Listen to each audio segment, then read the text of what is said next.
तुरंत पालकियां मंगाई, सबको द्वारिका। कहां से? उनकी आराधना कहां थी? अलग अलग प्रांतों में, अलग अलग लोकों में। कैसे एकत्रित किया? सबको द्वारिका पहुंच, एक ही घड़ी में, एक ही नक्षत्र मुहूर्त में सबका पाणी ग्रहण किया, सबका पाणी। 16,100 वो 8 अष्टपट रानियां थी। नारद जी को बड़ा आश्चर्य हुआ, 2-4 अगर पत्नियां हो तो कैसी दिनचर्या होगी उसकी। और जिसके 16,108, उनकी दिनचर्या कैसी होगी? तो कौन से मिनट में किससे मिलते होंगे भगवान? भगवान कहते मेरे लिए कोई कर्तव्य कर, फिर भी मैं सावधानी से जैसा रूप धारण करता हूं वैसे ही कर्तव्य कर्म का पालन करता हूं। देवर्षि नारद जी के मन में बात आई कि 16,108 रानियों के 16,108 महल हैं। अब एक लाइन में 16,108 महल, महल कोई झोपड़ी थोड़ी है, द्वारिकाधीश की महारानियों के महल है। मतलब अगर दिन भर घूमा जाए तो 16,108 के दर्शन करना मुश्किल हो जाएगा पूरे महलों के, सबके लिए अलग अलग महल। कौन सी दिनचर्या भगवान की होगी? क्या करते होंगे भगवान? कैसे मिलते होंगे सबसे? फोन तो था नहीं उस समय के, फोन से बात कर लेते कि भाई देखो ज्यादा विकल मत होना, रविवार के दिन तुम्हारा साल में कितने दिन होते हैं? 300, और ये कितने? 16,108। तब कई वर्ष बाद नंबर आएगा मिलने का। नारद जी को बहुत लगा कि कैसे वो रानियां रहती होंगी जो इतना प्रभु की आराधना किए हुए महापुरुष हैं, वो कांत भाव से प्रभु को बज रही। प्रभु उनकी भावना का कैसे, एक ही शरीर से एक ही समय में 16,108 महलों में कैसे बर्ताव करते होंगे? देवर्षि नारद जी को बड़ी उत्सुकता हुई कि इनकी दिनचर्या देखें जरा, क्या दिनचर्या है प्रभु की। द्वारिका पहुंचे। द्वारिका तो भगवान की ऐश्वर्य भरी दिव्यपुरी है। वैकुंठ से भी द्वारिका की महिमा श्रेष्ठ है। स्थूल से सूक्ष्म, सूक्ष्म से कारण, कारण से ब्रह्म, और फिर ब्रह्म से भी श्रेष्ठ वैकुंठपुरी का, वैकुंठ से भी श्रेष्ठ द्वारिकापुरी, द्वारिकापुरी से भी श्रेष्ठ मथुरापुरी, मथुरापुरी से भी श्रेष्ठ ब्रजमंडल, और ब्रजमंडल से भी श्रेष्ठ गोष्ठ वृंदावन, गोष्ठ वृंदावन से भी श्रेष्ठ गोपी वृंदावन, और गोपी वृंदावन से भी श्रेष्ठ नवनिभृत निकुंज वृंदावन, जिसे किशोरी जी का महल कहा जाता है। तो द्वारिकापुरी में देखा इतने सुंदर सुंदर उपवन, उद्यान, सरोवर खिले हुए पुष्पों से, तरह तरह के रंग बिरंगे दिव्य पक्षी कोलाहल कर रहे हैं। निर्मल जल से भरे हुए सरोवरों में नील, लाल, श्वेत भांति भांति के कमल खिले हुए हैं।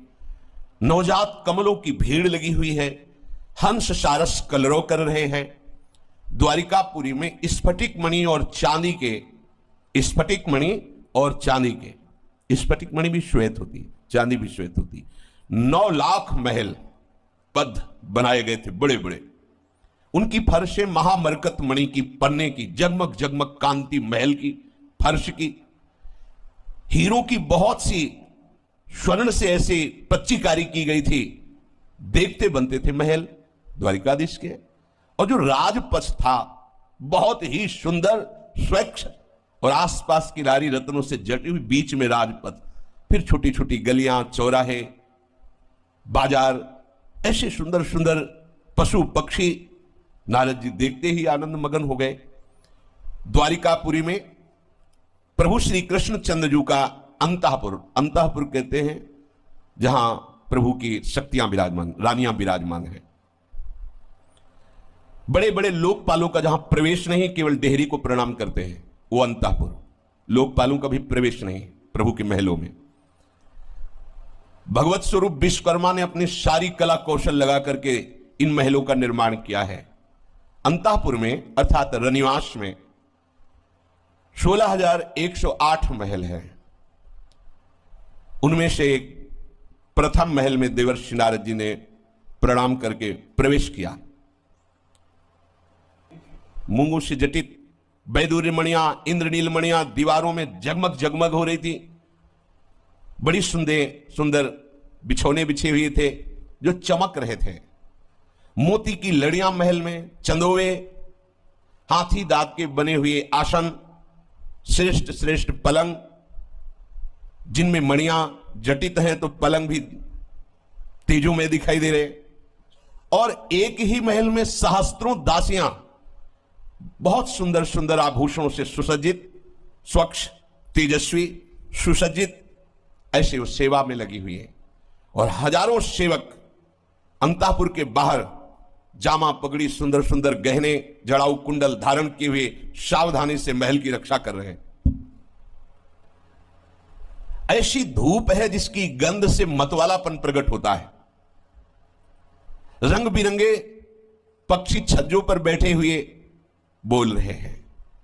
इतने ऊंचे ऊंचे महल मानो बादलों को छू रहे हो। देवर्षि नारद जी बड़े आनंदित हो रहे द्वारिकापुरी की शोभा देखकर। अब इनके लिए तो कोई रोक है नहीं, सीधे गए तो देखा महालक्ष्मी स्वरूपा रुक्मिणी जी के साथ बैठे प्रभु कुछ वार्ता कर रहे हैं, और रुक्मिणी जी अत्यंत सुकोमल कर कमल में पंखा लिए हुए प्रभु पर से वायु कर रहे हैं। यद्यपि रुक्मिणी जी के महल में भी वर्णन हुआ हजारों दासियां हैं, पर वो प्रभु की श्रीअंग सेवा स्वयं करती है। नारद जी देखते ही प्रभु से नेत्रों से, क्योंकि प्रभु का ब्रह्मण्य देव नाम है, भक्त अपने स्वामी को जैसे प्रसन्नता वैसा ही करता है। तो प्रभु का और नारद जी का एक बात फिट की गई थी। नारद जी ने कहा कि प्रभु आप तो हमारे स्वामी, बोले सभा में नहीं, एकांत में आप हमें साष्टांग दंडोत करना, सभा में हम आपको करेंगे।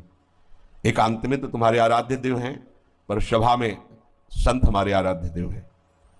नारद जी को देखते ही बड़ी शीघ्रता पूर्वक प्रभु पलंग से कूद पड़े और नारद जी के युगल चरणों में साष्टांग दंडवत किया। हजारों दास दासियां समय नारद जी कांप रहे कि प्रभु आपकी आज्ञा के कारण चुपचाप खड़ा हो, नहीं तो इस समय मैं आपके चरण पकड़ लेता।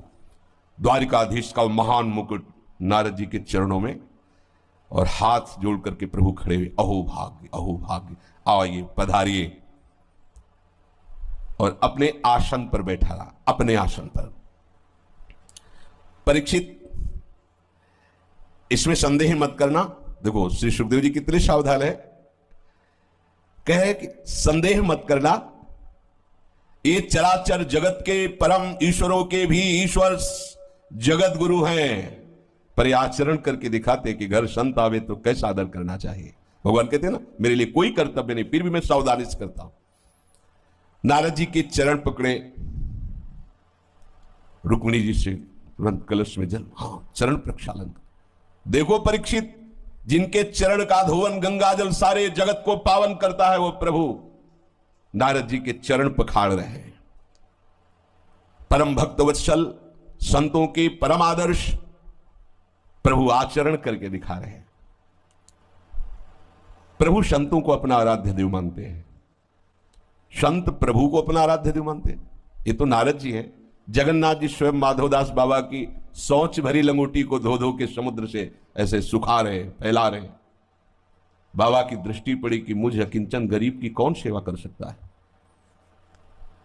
देखा जब अपनी भागवतिक दृष्टि से, तो पीतांबर का फेट कसे हुए स्वयं प्रभु रो पड़े, अरे प्रभु आप इतना गंदा शरीर, इतना प्रभु आप, तुम्हारा और कोई है क्या? प्रभु आप किसी, बस जिसका मेरे सिवा कोई नहीं, तो मैं ही तो सेवा करूंगा, फिर और कौन करेगा? देख लो, अपने पार्षद को नहीं किसी को आज्ञा की, स्वयं प्रभु श्री कृष्ण जी स्वयं अपने कर कमल से नारद जी के चरण पखार रहे हैं। और अहो भाग्य, ये संत चरणामृत हमारा मंगल करेगा। मंगल भवन प्रभु नारद जी का चरणामृत लेके अपने रुक्मिणी जी के ऊपर महल में छिड़क दो, क्योंकि संत चरणामृत मंगल करता है। सर्वदर्शी पुराण पुरुष जगत गुरु भगवान श्री कृष्ण शास्त्रोक्त विधि से नारद जी की पूजा करते हैं। फिर हाथ जोड़कर अमृत भरे मीठे वचनों से नारद जी का स्तवन करते हैं। प्रभु आप तो पूर्ण हैं, क्योंकि आप संत हैं। समग्र ज्ञान वैराग्य धर्म यश श्री ऐश्वर्य सब आपके आश्रित है। आप आज्ञा कीजिए, मैं आपकी क्या सेवा करूं। ऐसा प्रभु ने देवर्षि नारद जी से कहा। नारद जी तो, देवर्षि नारद जी ने कहा अद्भुत अद्भुत, क्योंकि जान रहे ना देवर्षि नारद जी कौन। नैवाद्भुतम त्वयि विभो खिल लोकनाथे, मैत्री जनेषु सकलेषु दमः खलानम, निःश्रेयसाय हि जगति स्थिति रक्षणाभ्याम, स्वैरावतार उरुगाय विदाम सुष्ठु। अद्भुत प्रभु, आप समस्त लोगों के ईश्वर हैं, स्वामी हैं, मुझे पता है। ये जो आप कर रहे हो मुझे कोई आश्चर्य भी नहीं हो रहा है, क्योंकि आपके लिए कोई नई बात नहीं है। आप अपने प्रेमी भक्तों से कितना प्यार करते हैं ये भक्तजन ही जानते हैं। प्रभु, आप दुष्टों के लिए भयानक काल रूप हैं, जिनका काल रूप में भ्राता, लेकिन भक्तों के लिए आप उनके लाडले हैं। परम यशस्वी, जगत की स्थिति और पालन और लय ये आपकी स्वेच्छा से होता, मैं जानता हूं, भली भांति जानता हूं कि आप कौन हैं। प्रभु, ये तो मेरे बड़े सौभाग्य की बात है कि मैं आपके श्री चरणों के दर्शन पा रहा हूं। आपके श्री चरण कमल संपूर्ण जगत का परम कल्याण करने में समर्थ है, मोक्ष प्रदान करने में समर्थ है। ओहो, आपके ज्ञान की कोई सीमा नहीं है। भगवान ब्रह्मा शंकर आदि बड़े बड़े आपका केवल चिंतन करते रहते हैं, वो आपका आश्रय लिए हुए हैं। तभी ब्रह्मा जी सृष्टि का सृजन करते हैं, महादेव जी लय करते हैं, भगवान नारायण पालन करते हैं। प्रभु, आप कोई भी लीला करें, पर हम पर तो बस इतनी कृपा करें कि मेरे में सदैव आपकी स्मृति बनी रहे। ये खास बात, मैं सदैव आपके स्मरण में मगन रहूं, चाहे जहां रहूं, चाहे जैसे रहूं, बस आप मुझे स्मृति प्रदान कीजिए, या आपकी याद में मैं डूबा रहूं। प्रभु ने नारद जी को भोग पवाया। नारद जी ने कहा, अच्छा, बड़ी शीघ्रता से दूसरे महल में पहुंचे। वहां प्रभु अपनी प्राण प्रिया और उद्धव जी के साथ बैठे हुए चौसर खेल रहे थे। जो ही देखा देवर्षि खड़े हो गए, उद्धव जी भी और सत्यभामा जी भी प्रणाम किया। वैसे ही साष्टांगन, आओ आओ। कब आए नारद जी? अभी पीछे पूरा स्वागत सम्मान, बगल वाले महल में नारद जी देख रहे कोई खिड़की तो है, लेकिन कूद के आ गए, बिल्कुल जैसे पहली बार मिले हो। आप यहां कब पधारे देवर्षि नारद जी? द्वारिकापुरी में कब पधारे आप तो परिपूर्ण आप का महात्मा हैं, हम लोग गृहस्थ हैं, अपूर्ण हैं। आप हम जैसे गृहस्थों पर कृपा करने के लिए घर पधारते हैं, अहो भाग्य। भला हम जैसे गृहस्थ आपकी क्या सेवा कर सकते हैं? नारद जी आश्चर्यचकित हो रहे। भगवत स्वरूप नारद, आज कृतार्थ करने के लिए कोई आज्ञा तो कर दीजिए। मुझ सेवक को अपने श्री चरणों की सेवा का अवसर दीजिए, हमारा जन्म सफल हो जाएगा। नारद जी मंद मंद मुस्कुरा रहे। हाँ हाँ ठीक है। बीणाली भागे वहां से, सोचे एक महल छोड़ के आगे वाले में, वहां अगले महल को छोड़कर अगले महल में गए। वहां देखा प्रभु के जो छोटे छोटे बालक हैं उनके साथ प्रभु खेल रहे हैं। फिर प्रणाम, नारद जी सुन नहीं रहे, प्रणाम नमस्कार। 10 महल छोड़ करके फिर गए तो वहां सेवक जन प्रभु के स्नान की तैयारी कर रहे हैं। प्रभु चौकी पे विराजमान है, प्रभु का अभिषेक हो रहा है, स्नान कराया जा रहा है। सेवक जन, प्रभु उसी स्थिति में खड़े होके नारद जी को साष्टांग दंड। नारद जी कुछ नहीं सुने, फिर भागे। ओ अगले महल में गए तो वहां प्रभु हवन कर रहे हैं, जो जो वैदिक क्रियाएं हैं उसके अनुसार पंच महायज्ञों के देवताओं की आराधना कर रहे हैं। नारद जी को आओ, प्रणाम भी नहीं कर दिया, नारद जी भागे, क्योंकि 16,108 है ना। और अगले महल में गए तो वहां प्रभु संतों की पंगत करा रहे हैं, बड़े बड़े तपस्वी ब्राह्मण संत जन, और स्वयं प्रभु परोस रहे। फिर उनका बचा हुआ प्रसाद, नारद आओ आओ, नारद जी को पंगत में बैठेंगे तो लेट हो जाएगा, आगे भागे। अगले महल में गए तो प्रभु संध्या कर रहे हैं, गायत्री जप, अर्घदान, प्रभु हैं संध्या कर रहे हैं। मौन होकर गायत्री जप खड़े हो गए नारद जी। फिर आगे के लिए अगले महल में गए तो अपने पुत्रों को युद्ध की कला सिखा रहे हैं, तलवार ढाल लेकर के कला सिखा, कैसे चलाने से कैसे बचा जाता है, पैतरा ऐसे सिखा रहे हैं। नारद जी एक महल में गए तो देखा प्रभु घोड़े की सवारी करना सिखा रहे हैं। कहीं गए तो देखा प्रभु पलंग पर शयन कर रहे हैं। कहीं गए तो मान है और उनका स्तवन हो रहा है। कहीं गए तो उद्धव आदि बड़े बड़े मंत्रियों के साथ सलाह हो रही। कहीं गए तो देखा प्रभु पलंग पर शयन कर रहे हैं। कहीं गए तो देखा प्रभु सिंहासन पर विराजमान है और उनका स्तवन हो रहा है। कहीं गए तो उद्धव आदि बड़े बड़े मंत्रियों के साथ सलाह हो रही, किसी गंभीर विषय पर परामर्श हो रहा है। कहीं गए तो प्रभु जल क्रीड़ा कर रहे हैं। कहीं गए तो प्रभु गौ सेवा कर रहे हैं। किसी महल में वस्त्राभूषणों का दान कर रहे हैं। कहीं गए तो ब्राह्मण इतिहास पुराण सुना रहे हो, प्रभु नीचे बैठे हाथ जोड़ करके श्रवण कर रहे हैं। कहीं गए तो देखा अपनी प्राण प्रिया के साथ हास परिहास कर रहे हैं।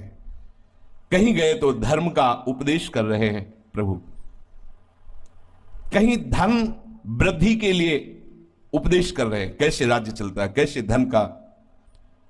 कहीं तो गृहस्थाश्रम धर्म के उपयोगी विषयों का कैसे सेवन करना है, ऐसी चर्चा हो रही। और कहीं गए तो ध्यानस्थ होकर के प्रभु बैठे हुए, प्रकृति से परे अतीत अपने स्वरूप के ध्यान में प्रभु बैठे हैं। कहीं गए तो गुरुजनों की सेवा में लगे हुए, माता पिता वयोवृद्धों की सेवा कर रहे हैं। कहीं गए तो संधि की बात हो रही, तो कहीं युद्ध की बात हो रही। कहीं किसी महल में देखा बलराम जी के साथ बैठे हुए, कैसे जगत का मंगल हो, कैसे सत्पुरुषों का कल्याण हो, इस पर चर्चा हो रही। किसी महल में गए तो जिन कन्याओं का ब्याह हो गया था उनको बुलाया गया है, उनका आदर सत्कार हो रहा है। किसी में पुत्र का ब्याह हो रहा है तो किसी में कन्या का ब्याह हो रहा है। नारद जी का सर दर्द करने लगा कि आखिरकार प्रभु एक ही समय में ब्याह, सबके महल में कहीं कन्याओं को विदा किया जा रहा है, कहीं ब्याह की तैयारी हो रही। योग योगेश्वरेश्वर भगवान जगत गुरु श्री कृष्ण का ये विराट उत्सव देख करके नारद जी चकित हो रहे हैं। बड़े बड़े यज्ञों के द्वारा बड़े बड़े देवताओं का यजन। कहीं प्रभु आदेश कर रहे हैं कि कुआं गौशाला ये बनाए जाए, मठ बनाया जाए, संतों को रखा जाए। कहीं श्रेष्ठ यादवों से घिरे हुए प्रभु विचरण कर रहे हैं। कहीं प्रजा के सामने वेश बदल करके उनकी जानकारियां कर रहे हैं। मनुष्य की सी लीला करते हुए ऋषिकेश भगवान श्री कृष्ण की इस महामहिमा को देखकर देवर्षि नारद जी हार करके मुस्कुराते हुए कहा, एक महल में प्रणाम किया होगा, अब आगे के महल में जाएंगे नहीं। कितना दौड़ लगा है, 16,108, सब में नई नई लीला। बोले प्रभु मैं देखने आया था कि आप 16,108 से कब मिलते हैं। मैं समझ गया प्रभु। एक क्षण भी प्रभु नहीं हटते, बस समझ लीजिए अपने भक्त के पास से एक क्षण भी नहीं हटते। इतने प्रभु के भक्त हैं, सबके साथ प्रभु है, सबके साथ अपने पर्सनल प्रभु है। ये ज्ञान विज्ञान की बात नहीं, ये भाव की बात है। सबके साथ प्रभु, वही प्रभु एक जो परम तत्व है। जैसे आप भाव करोगे वैसे ही आपके साथ प्रभु वैसे ही है। बड़ी महिमा है प्रभु, आपकी महिमा का कोई पार नहीं पा सकता। ये आपने जो अपनी महिमा प्रकट की, मुझ चरण सेवक के ऊपर अपार कृपा की प्रभु। हे मेरे आराध्य देव, मैं समझ गया कि आपके लिए कोई कर्तव्य कर्म नहीं, फिर भी एक सदगृहस्थ को कैसे आचरण करना चाहिए आप स्वयं कर्म करके बता रहे हैं।